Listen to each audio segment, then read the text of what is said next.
कोणाला कशाचा अभिमान? हो, महिला मंडळीमध्ये नवऱ्यानं सक्रातीला 4,000चा शालू आणू द्या, हो ती बाजूच्या बायाला तर ते गल्लीतल्या तर ते ओळखीतच नाही, असा पदर घेऊन करून करून निघून जात. हो, नवीन झुंबर करू द्या, अशीच कान हलवी ती बाई. ते झुंबर दाखवायचे असतात ना, कोणतरी विचारा माय कधी केलेत ग, बस मग मग तिचं समाधान होते. 2 तोळ्याची हे तर सांगते. एवढा अभिमान, कोणाला धनाचा अभिमान. हो, एकानं माडी बांधली 2 मजली 3 मजली, बस शेजारच्याला विचारत नाही. ते एकानं नवीन बुलेट आणली, ते बस गल्लीतून असं रेस करीतच जाते. अभिमान. अहो कशाचा अभिमान? तुमचं प्रारब्ध त्यावेळेला चांगलं चाललेलं आहे म्हणून आहे. मागच्या जन्मामध्ये तुमच्याकडून काहीतरी पुण्यकर्म झालेलं आहे, त्याचं फळ तुम्ही आज भोगताय. पण आज जर तुम्ही नीट राहिलात तर पुढे तुम्हाला चांगलं भेटणार आहे. आपण जे आज ऐश्वर्य भोगतोय, आनंदात आहेत, हे कशाचं फळ आहे? तुम्हाला काय वाटते? तुम्ही आज सकाळी मारुतीला नारळ फोडलं त्याचा परिणाम नाही. पूर्वजन्मामध्ये कधीतरी तुमच्याकडून चांगलं काम झालेलं आहे, चांगलं कर्म झालेलं आहे, दान आणि पुण्य झालेलं आहे. कधी कोण्या भुकेलेला अन्न दिलं असेल, एखाद्या तहानलेल्याला पाणी दिलं असेल, कधी एखाद्या जनावराला तुम्ही चारा पाणी केलं असेल, त्याचं पुण्य तुम्ही आज भोगताय. पण आज जर तुम्ही एका माणसासोबत माणसासारखं नाही राहिले ना, तुमच्या मनामध्ये जर अभिमान अहंकार जर शिरला ना, उद्या तुम्हाला कोणती गती मिळेल माहिती आहे का? नाही, हाल होतील, हाल होतील. म्हणून एक विचार करायचा माणसानं. प्रत्येक माणूस जन्मताना रिकाम्या हाताने येतो आणि जाताना गठोडं सोबत घेऊन जातो नाही. प्रत्येकाची गती तीच आहे. अहो काहीच सोबत येऊ देत नाहीत, काहीच नाही. तुमच्या गळ्यावर तुमच्या आज जरी 4 तोळे नाही 10 तोळे सोनं नाणं असेल, मेल्यावर अर्धा ग्राम सुद्धा येऊ देत नाहीत. माहिती सगळं काढून घेतात आणि एवढासा तुकडा असा काढतात आणि ते आमच्याकडे तुळशीच्या पानात गुंडाळून तोंडात घालतात. तुमच्याकडे काय पद्धत आहे माहित नाही, बरोबर? एवढाच तुकडा, एवढा असा ते ग्राम मध्ये मोजता बी येत नाही, एवढाच तुकडा. काही सोबत येत नाही, काही. हो, रिकाम्या हाताने आलेलो आहेत आपण आणि रिकामच जाणार आहेत. त्याच्यामुळे अहंकार नका होऊ देऊ. कोणाला धनाचा अभिमान, कोणाला पैशाचा, कोणाला सत्तेचा. हो, कोणाला वाटते मी आज आमदारकीच्या लेवलचा आहे, जिल्हा परिषद मेंबर आहे, मला काय गरज आहे गावातल्या लोकांना विचारायची? अरे बाबा, लोकांनी डोक्यावर घेतलंय म्हणून तू आज जिल्हा परिषद मेंबर आहे. लोकांनी जर समजा उद्या खाली आपटायचं ठरवलं तर जनता जनार्दन आहे. आणि एकदा त्याच्या मनात आल्यावर, काल परवा गिरीश बापू आज आमच्या कळमनुरीचे आमदार कोरोनामध्ये काही पैशाला कमी होती का? राजीव सातव नाव ऐकलं असेल, काँग्रेसचा, युवक काँग्रेसचा राष्ट्रीय सचिव राहिलेला माणूस. पैशाला काही कमी होती? अहो, गाड्या भरोभर डिक्कीमध्ये असे हजारो करोडो रुपये कोरोनामध्ये लोकांनी डिक्कीत टाकून दवाखान्यात नेले. पण कोणी 1 मिनिटही आयुष्य वाढवून आणलं का? 1 मिनिट तरी? हो, आपले विलासरावजी देशमुख गेले, मराठवाड्याचे नेते असे चांगले आपले, म्हणजे मी कोण्या पक्षाचा नाही बरं का, तुम्हाला असं वाटू नये. आपले म्हणालेत म्हणजे हे काय पैसे घेऊन प्रचार करायला आले? गोपीनाथरावजी मुंडे साहेब किती पैसेवाले होते, पण 1ही मिनिट आयुष्य वाढवता आलं का कोणाला? बरं, यांनी मेल्याच्या नंतर यांना काय नोटावर जाळलं का? लाकडावरच जाळलं ना. आणि काय झाली त्याच्या शरीराची? मातीच झाली. मग अहंकार कशासाठी? मी मोठा, हा लहान, हा पैसेवाला, हा गरीब आहे, याच्याकडे सत्ता आहे, त्याच्याकडे सत्ता नाही. कोणाला सुंदरतेचा अभिमान, सुंदरतेचा अभिमान. मला सांगा, अहो इतिहासामध्ये अशा काही स्त्रिया होऊन गेल्या जे सुंदरतेचा ज्यांना अभिमान आहे. त्यांच्यासाठी सांगतो, असं म्हणतात एखाद्या काही सुंदर स्त्रियांनी जर पान खाल्लं तर ते पान उतरताना असं गळ्यामध्ये दिसत होतं. एवढ्या सुंदर होत्या स्त्रिया. मग त्यांचं काही नामोनिशान राहिलं आजपर्यंत?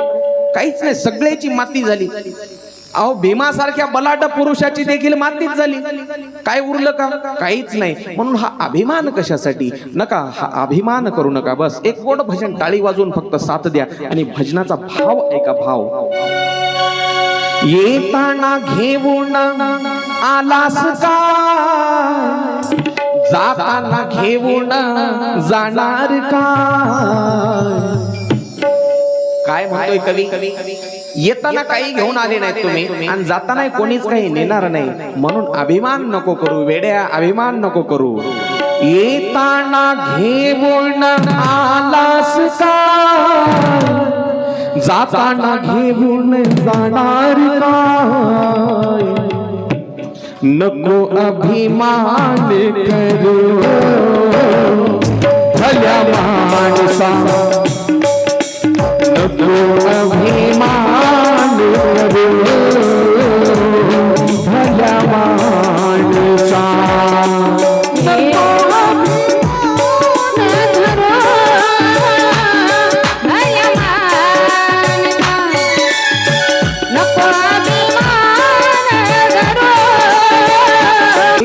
आलास काय जाताना घेऊन जाणार काय, त्याच्यासाठी नको अभिमान करू भल्या माणसा. बस दररोज दररोज एकदा हे भजन ऐकत चला, दररोज एकदाच, सकाळी हो की संध्याकाळी हो. माणसामध्ये जे अहंकार येत चाललाय का त्याच्यावर कुठंतरी अंकुश बसायला मदत होईल. अंकुश, लक्ष इकडे द्या. फक्त एक शेवटचे 10 मिनिटं घेईल. हो, लक्ष इकडे द्या. 10चे 15 होतात तुम्हालाही माहिती आहे, पण 10 म्हणायची असतात. फक्त 10 मिनिटं. नारदजीला अभिमान झाला आणि नारदजीला झालेला अभिमान, तो अभिमान सोबत घेतला नारदजीनं आणि गेले आपले परमपिता ब्रह्मदेव. ब्रह्मदेव नारदा, अरे बरेच दिवसानंतर दिसला नाही कुठं. म्हणले बाबा काय सांगू, तपाला बसलो तो तपाला. हो, आता याची छाती फुगली ना गर्वानं. तपाला, अरे तुला तपाची काय गरज आहे, रात्रंदिवस तर नामस्मरण असते नारायण नारायण, तपाची काय गरज नाही. ना हिमालयामध्ये एक मस्त रमणीय ठिकाण होतं म्हणलं, मी पाहिलं आणि मस्त तपाला बसलो. भाषा बदलली याची. एरवी भाषेमध्ये मवाळकी होती, पण ज्याच्या मनामध्ये हृदयामध्ये अहंकार आलाय त्याची भाषा बदलती. मी पण येतो, मी पाहिलं ठिकाण जसं काही यानं तयार केलेलं होतं. मी ते ठिकाण पाहिलं, मला आवडलं, मग मी तपाला बसलो. मी आला की नाही शब्द, मी पाहिलं, मला आवडलं, मग मी तप केलं. आणि मग रे, मग काय, तिथं माझी तपस्या भंग करायला कामदेव आला आणि त्या कामदेवाला पळवून लावलं पठ्यानं. ब्रह्मदेवानं ओळखलं याला अभिमान झालाय. ज्यानं कामाला पळवून लावलंय ते माणूस असा बोलत नाही. बस कामदेवाला पळवून लावलं. बरं बरं बरं बरं, मग तू तिथून हिमालयातून सरळ इकडे चाला काय. हो म्हणला, अजून कुठं गेलो नाही, पण आता सगळीकडे बरेच दिवस झालं तपाला बसलेलो होतो, सगळ्याला भेटी गाठी द्यायच्यात. म्हणला लय दिवस झालं कुठं तिन्ही लोकात फिरलो नाही. अरे सगळीकडे जाय, मग वैकुंठात जाऊ नको बरं का आता सध्याच. कुठं जाऊ नको, वैकुंठात. कारण ब्रह्मदेवाला माहित आहे जगाचा बाप त्याला आधी असाच अभिमानी माणूस समोर गेलेला सहन होत नाही, राख रांगोळी करून टाकली याची. नाही म्हणलं जात नाही. निघाले तिथून भजन करत करत कैलासावर गेले. कैलासपती जय हरी जय हरी जय हरी झाला. शंकरजीचा, पार्वती माईचा, सगळ्याचा जय हरी. हा, मग काय नाराजी कुठं लय दिवसानं दिसले नाही. तुम्हाला माहित नाही, अहो मी तपाला बसलो होतो. तपाला, अरे तुला तप करायची काय गरज आहे, रात्रंदिवस तर भजन करतो तू. नाही नाही म्हणले, मी हिमालयात गेलो, तपाला बसलो आणि तिथं लय दिवस तप केलं. आणि मग काय, कामदेवाला म्हणला, कामदेवाला पठ्यानं पळवून लावलं. ज्यानं जाळून भस्म केला त्याला अभिमान झाला नाही. तू तर नुसता पळवून लावला, तुला एवढा अभिमान. आणि पळवून लावला बी नाही, त्यानं तुला हरवलं. हार घातला, नमस्कार केला, त्यानं तुला हरवलं. हरवायच्या पद्धती असतात. काय नुसतं युद्धामध्ये मारणं म्हणजेच काय हरवणं नाही. सोडून देणं बी एक, माफ करणं बी एक कला आहे. असं म्हणले सगळ्याला सांगितलं. म्हणजे बऱ्याच जणांना सांगितले तप केलं ते, पण अजून वैकुंठात गेलो नाही. म्हणले जाऊ पण नको. माणसाचं मन असं आहे, जिथं जाऊ नको म्हणलं तिथं आधी जात. बस कैलासाहून निघाले आणि सरळ वैकुंठात. म्हणले जय हरी आई साहेब. बस आई साहेबांना रुक्मिणी माईनं नमस्कार केला आणि नारायण भगवंत कुठे आहेत म्हणले. देव आराम करायलेत रे, शेषशय्येवर आहेत. बरं शेषशय्येवर ठीक आहे म्हणले, जातो. मधल्या कक्षामध्ये क्षीरसागराकडे गेले आणि देव मस्त आरामात पहुडलेले आहेत. जय हरी देवा. म्हणले जय हरी जय हरी. काय नारदा लय दिवसानं. म्हणले तपाला बसलो होतो, तुम्हाला माहित नाही. अरे म्हणले आपला बोवा बिघडला, चांगला भजन करीत होता, चिपळ्या घेऊन, टाळ घेऊन, विना घेऊन, आणि आज तर गुरमीची आरेरावीची भाषा करायला. तपाला बसलो होतो मी, मला ते ठिकाण आवडलं आणि मी तप केलं. कामदेव आला पळवून लावला म्हणला या पठ्यानं. अरे अरे रे, बुवा बिघडला, याचा इलाज करावा लागते म्हणलं. मी सांगितलं तीळ भर जरी होय अभिमान आणि मेरू तो समान भारदेवा. देवाला सहन होत नाही भक्ताला झालेला अहंकार. मग देव त्याच्यासाठी प्रयत्न करायचं ठरवलं देवानं अभिमान अहंकार घालवण्यासाठी. बस म्हणले ठीक आहे, माझा भक्त आज एक मोठ्या पदावर पोहोचला. म्हणले कामदेव पळवून लावला. ठीक आहे म्हणले नारदा. निरोप घेतला. नारदजी तिथून भजन करत करत निघाले. पण देवाला काळजी वाटू लागली, भक्ताला झालेला अभिमान दूर कसा करायचा. हो, नारदजी चालत असलेले असताना रस्त्यामध्ये देवाची लीला आहे बरं का सगळी. रस्त्यामध्ये 400 योजन असणार एक वन आणि त्यामध्ये एक सुंदर नगर निर्माण केलं. सुंदर नगर. आणि त्या नगरामध्ये खूप गर्दी दिसली. आणि गर्दी दिसल्याच्या नंतर नारदजी चाललेले आकाश मार्गाने भजन करत करत. आणि वर जाताना खाली एक गर्दी पाहिली. गर्दी पाहिल्याच्या नंतर नारदाला वाटलं आजपर्यंत तिन्ही लोकात फिरायलो पण एवढं सुंदर नगर आणि हे एवढं सुंदर वन पाहिलं नाही. चला म्हणले नेमका प्रकार काय पाहू. खाली आले नारदजी आकाश मार्गाने खाली आले. आणि खाली आल्यावर विचारलं अरे कोणाचं हे नगर. तिथल्या एका त्या नागरिकानं सांगितलं हे शीलनिधी राजाचं नगर आहे. कोणाचं. शीलनिधी. नाव लक्षात ठेवा. मी घोकून घेत असतो तुम्हाला माहिती आहे. आता सांगणं आणि थोड्या वेळानं घटक चाचणी घेऊन मग वर्ग सुटणं आपलं असं काम असतं बरोबर. शीलनिधी राजाचं नगर आहे. म्हणले बरं पण ही गर्दी कशामुळं. म्हणले आमच्या शीलनिधी राजाची मुलगी विश्वमोहिनी. काय नाव. विश्वमोहिनी. नावाचा अर्थ पहा. विश्वाचं लक्ष मोहून घेणारी ती विश्वमोहिनी.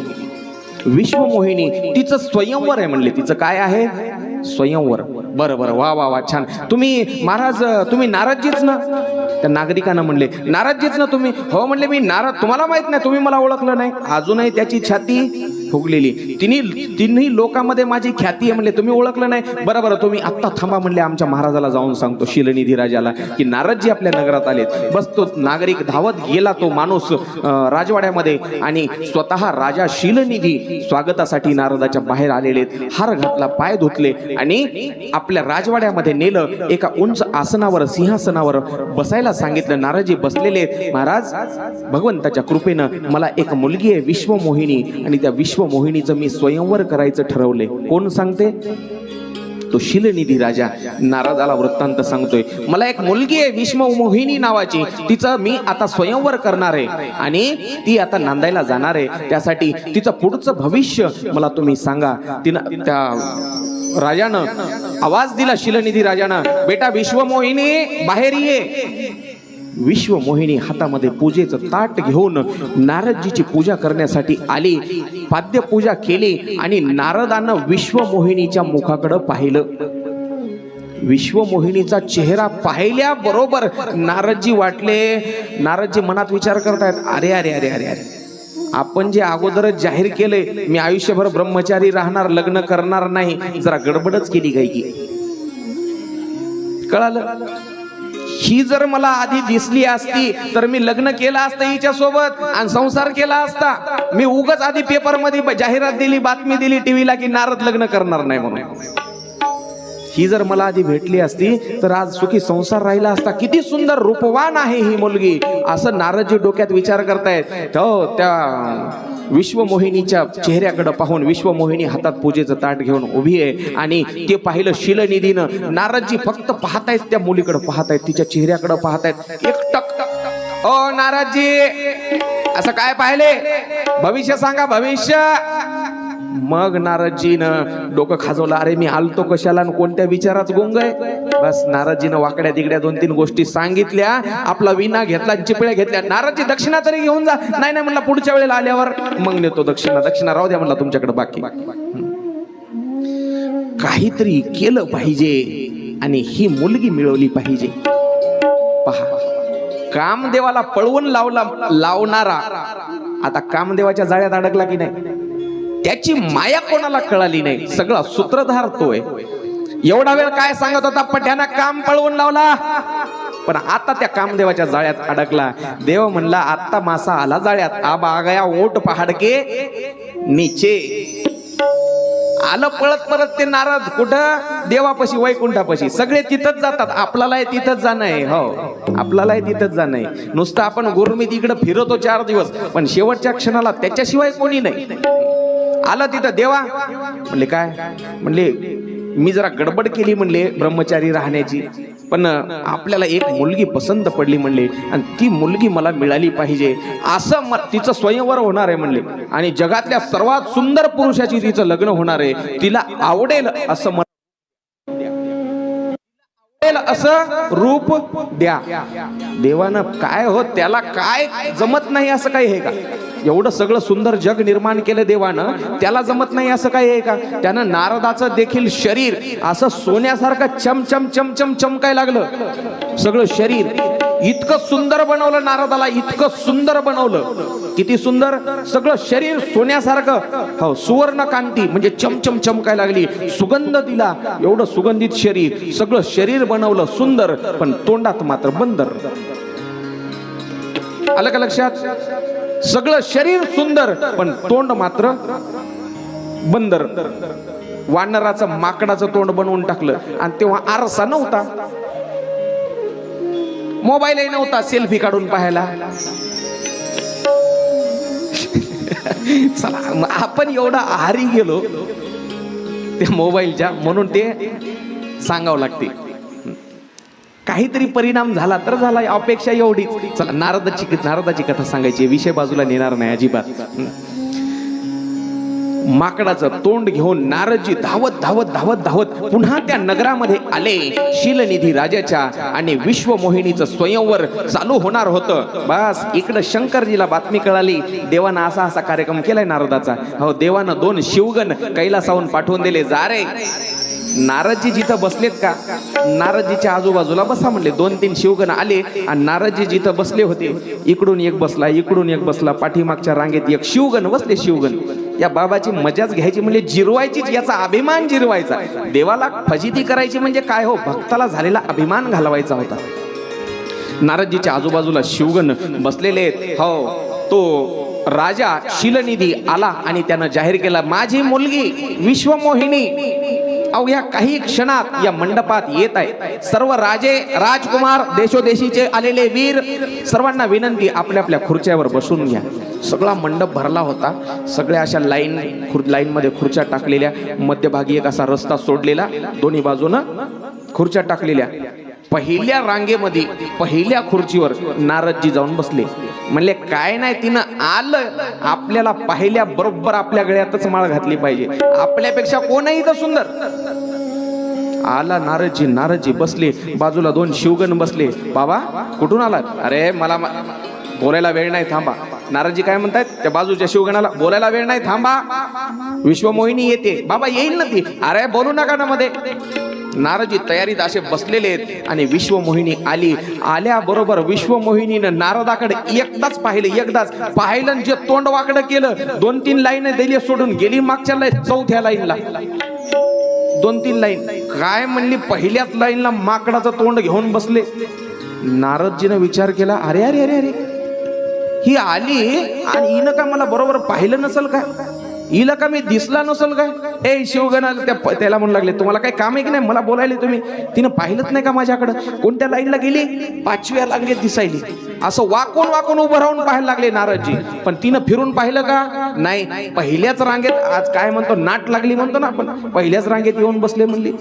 बस असं करीत करीत नारद टाचा उचलून मागं पाहायला लागले. बहुतेक हिनं मला पाहिलंच नाही. असं करत करत नारदजी पाहिले फिरू पण विश्वमोहिनीनं काय परत फिरून पाहिलं नाही. सर्वात शेवटच्या रांगेमध्ये आणि शेवटच्या खुर्चीवर कितीही आभाळ आलं तरी सूर्य झाकतो का?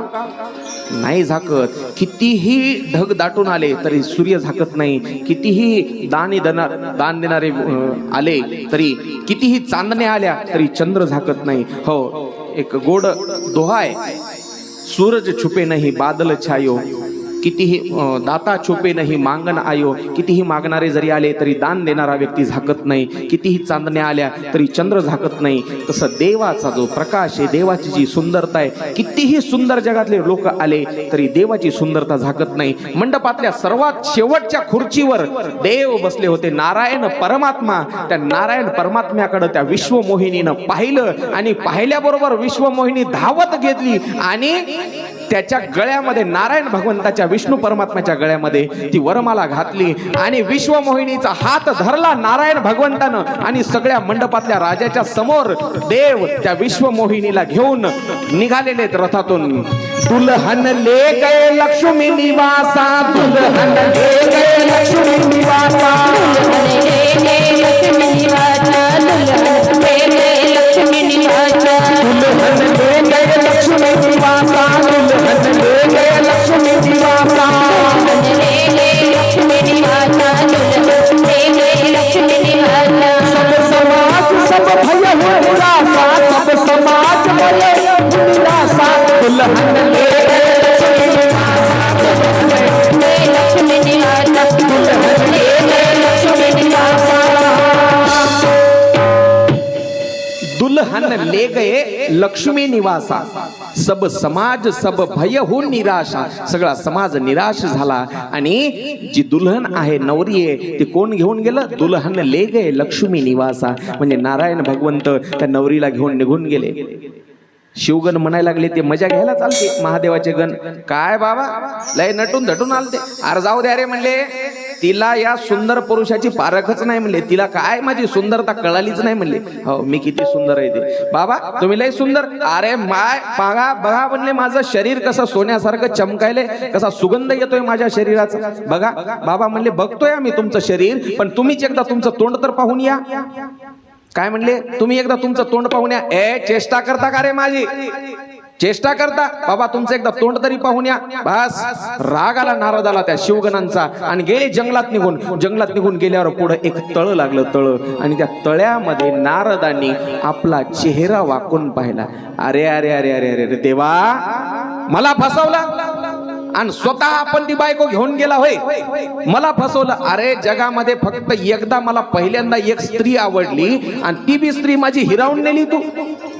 मला एकदा एकच स्त्री, एकच मुलगी आवडली, ती बायको करावीशी वाटली मला आणि ती देखील तू हिरावून घेतली, पळवून नेली. अरे विण्याच्या तारा तुटेपर्यंत भजन केलं, विण्याच्या तारा तुटेपर्यंत, शेंडी अशी कडक होईपर्यंत भजन केलं आणि माझी होणारी बायको जी आवडली मला ती पळवून नेली. बस राग आलेला आहे मनामध्ये, खूप चीड आलेली आहे, खूप चीड देवाची. आणि तेवढ्यामध्ये समोरून रथ येताना दिसला. रथ, त्या रथामध्ये देव भगवान श्रीकृष्ण स्वतः रथ हाकत आहेत. रथ स्वतः कोण हाकत आहेत? भगवान श्रीकृष्ण. आणि त्याच्यामध्ये दोन बाया आहेत, दोन बाया रथामध्ये लांबून यायलाय. एका बाजूला रुक्मिणी आहे आणि एका बाजूला विश्वमोहिनी आहे, जी आत्ताच नेली होती. बस रथ जवळ जवळ आला. जसा जसा रथ जवळ यायला लागला तसा तसं नारद दात वट खाऊ लागले. काय देवा? जवळ आल्याच्या नंतर, अरे सगळ्या जगात प्रचार करतो मी तुमचा नारायण नारायण म्हणून, रात्रंदिवस नाव घेतो, तीनही लोकात फिरतो, विण्याच्या तारा तुटेपर्यंत, हात दुखेपर्यंत चिपळ्या वाजवतो आणि भजन करतो. मला एकदा आयुष्यामध्ये एक स्त्री आवडली, ती देखील पळवून नेली. हा नारद तुम्हाला श्राप देतो, नारद श्राप देतो. तुमची देखील बायको असाच कोणीतरी पळवून नेईल, तुमची देखील बायको पळवून नेईल. आणि ती बायको सोडून आणण्यासाठी माझं जसं माकडाचं वानराचं तोंड केले, काय तुम्हाला देखील त्या माकडाची वानरांचीच मदत घ्यावी लागेल. हा नारद श्राप देतोय. तो श्राप खरा ठरवण्यासाठी भक्तांना जे जे मागितलं, जे जे सांगितलं, ते ते देवानं त्याची इच्छा पूर्ण केली. देवानं कोणाचीच इच्छा अपुरी ठेवली नाही. हो, नारदानं काय श्राप दिला? तुमची बायको असाच कोणीतरी पळवून नेईल आणि ती सोडवून आणण्यासाठी माझं जसं तोंड माकडाचं केलं, वानराचं केलं, अशाच तुम्हाला माकडांची वानराची अस्वलाची मदत घ्यावी लागेल. बस हा श्राप देतोय नारद. तो श्राप देवानं स्वीकारला. तथास्तु, तुझी देखील इच्छा पूर्ण होईल. देवानं जे जे ज्यानं ज्यानं मागितलं सगळ्याच्या इच्छा पूर्ण केल्या. याच नारदानं एकदा देवाला मागितलं होतं, काय देवा इतक्या बायका 16,108 इतक्या काय करायच्या तुम्हाला, एक देऊन टाका ना मला, म्हणलं होतं की नाही? तेव्हा देव नाही म्हणले का? आता जर कोणाला म्हणलं बाबा इतक्या तुम्हाला 2-2, 3-3 बायका आहेत म्हणले, एखादी देऊन टाका ना, पायातनं काढून मारेल की नाही? पण देवानं मारली काय? अरे घेऊन जाय ना म्हणले नारदा. फक्त 8 आहे त्या माग, एकच 8. कोणती 8 सांगितली? जिथं मी नाही तिथली बायको तू बिंदास घेऊन जाय. चला, अशी गोड कथा आहे पा. मी म्हणतो अगोदर कथा मी चालू करतो, नंतर कथा मला चालू करते. 3 कारण सांगित. 3 झाले का? 3 झाले. 3 कारण आधी भरपूर आहे बघा. देवाला जन्म घ्यायला आजही पण कसं आहे, खूप कारण आहेत. सांगणं गेलं हरी अनंत, हरी कथा अनंत. समुद्राच्या पाण्याची जर शाई केली आणि पृथ्वीचा कागद केला आणि स्वतः सरस्वती गणपती लिहायला बसले तरी देवाच्या लीला लिहिणं होणार नाहीत. 1000 मुखाचा शेष त्यानं जर ठरवलं देवाच्या लीला सांगायच्या 1000 मुखाचा, तर ते देखील थकून जाईल. मी तर एका तोंडाचा माणूस आहे, मी किती सांगणार. कथा या ठिकाणी विश्राम घेते. जास्त आवर्जून उपस्थित राहा. आपल्याला राम जन्म साजरा करायचा आहे दुपारी 4, 4:30, 5 वाजता जेव्हा कथा आपली राम जन्मावर आज कथा थांबणार आहे. राम जन्मावर कथा थांबणार आहे. बस पुंडलिक वरदे हरी विठ्ठल श्री ज्ञानदेव पंढरीनाथ भगवान.